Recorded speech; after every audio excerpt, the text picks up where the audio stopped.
तो इस वीडियो में हम जानकारी लेंगे एसआईपी करें या लमसम करें 2024 में। एसआईपी का फुल फॉर्म रहता है सिस्टमैटिक इन्वेस्टमेंट प्लान, और लमसम रहता है कि एक ही टाइम पे बहुत सारा पैसा डाल देना म्यूचुअल फंड में। और ये भी जानकारी रहेंगे कि आपके लिए रेगुलर प्लान सही रहेगा म्यूचुअल फंड का, या फिर आपके लिए डायरेक्ट प्लान सही रहेगा।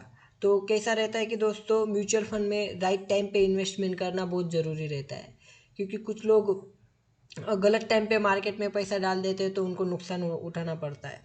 जब मार्केट हाई पे रहता है, तब आप लमसम का पैसा मार्केट में डालोगे तो आपको उतना ज़्यादा फ़ायदा नहीं मिलेगा जितना कि फ़ायदा आपको जब मार्केट लो पे रहता है तब मिलता है। अब एसआईपी क्या रहता है कि सिस्टमैटिक इन्वेस्टमेंट प्लान, हर महीने आपके अकाउंट से पैसे कटते रहते हैं, और उस म्यूचुअल फंड में जो या कोई स्कीम आपने सिलेक्ट की है तो उस स्कीम में पैसे आपके जाते रहेंगे। तो अगर कोई सोचा होगा कि जैसे कि एसआईपी ये रहता है कि दोस्तों, कि हर महीने आपके अकाउंट से पैसे कटते रहते हैं, और हर महीने जुलाई अगस्त सितंबर अक्टूबर या रहते जनवरी फरवरी मार्च, हर महीने में कटते रहेंगे, हर साल के हिसाब से पैसे कटते रहेंगे, और उस पर्टिकुलर फंड या कोई आपने सिलेक्ट किया होगा कि उसमें पैसे जाते रहेंगे। मगर लमसम में ऐसा नहीं रहता कि लमसम में सिर्फ एक ही बार में आपके पैसे उस स्कीम में इन्वेस्ट हो जाते हैं। तो एसआईपी में आपको फ़ायदा मिलता है। अगर जो लोग नए इन्वेस्टर हो वो लोग एसआईपी प्रेफर करें। अब डायरेक्ट प्लान और रेगुलर प्लान, म्यूचुअल फंड में से दो प्लान रहते हैं। जैसे कि डायरेक्ट प्लान जो रहता है कि उसमें थोड़ा पैसा कम लगता है, जिसका डायरेक्ट प्लान का आधा या 1% के आसपास पैसा लगता है म्यूचुअल फंड में, और रेगुलर प्लान का 2.5 से 1.5 से 2% के आसपास लगता है। मगर डायरेक्ट प्लान जो रहता है, जो आप खुद से रिसर्च करके आपको सिलेक्ट करना रहता है, और रेगुलर प्लान अगर आप कोई ब्रोकर है या कोई है तो वो आपको बताता है। मगर कुछ लोग कैसे रहते हैं कि कुछ थोड़ा सा पैसा बचाने के लिए ब्रोकर को छोड़ के डायरेक्ट प्लान ले लेते हो और उसमें फंस जाते हो।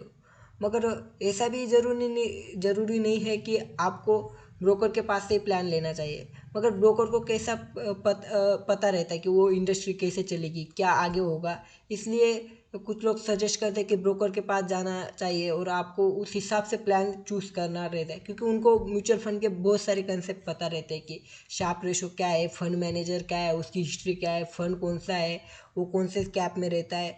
तो लोग क्या करते हैं कि कौन सा बेस्ट म्यूचुअल फंड है गूगल पे डाल दे, और जो भी लिस्ट आए उस हिसाब से रहते हैं। मगर आपको उस हिसाब से नहीं रहना, सब जानकारी को ये पढ़ाई करनी चाहिए कि फंड मैनेजर कौन है, रेशो क्या है, अल्फा रेशो क्या है, उसका शार्प रेशो क्या है, 10 ईयर रेशो क्या है, उसने कौन से कैप में कौन कौन सी कंपनियों में इन्वेस्ट किया है पैसा, ये सब जानकारी आपको लेना चाहिए।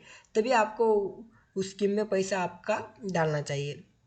तब जिस इंसान को सही रहेगा उसका इन्वेस्टमेंट गोल कौन सा है, उसका हॉरिजॉन कौन है, उसकी रिस्क लेने की क्या कैपेसिटी है, उस हिसाब से उसको म्यूचुअल फंड चूज़ करना चाहिए। और दोस्तों, एसआईपी को जो रहती है, एसआईपी वो 500 रुपये से भी चालू हो जाती है, 100 रुपये से 500 रुपये तक, ऐसा सुना है।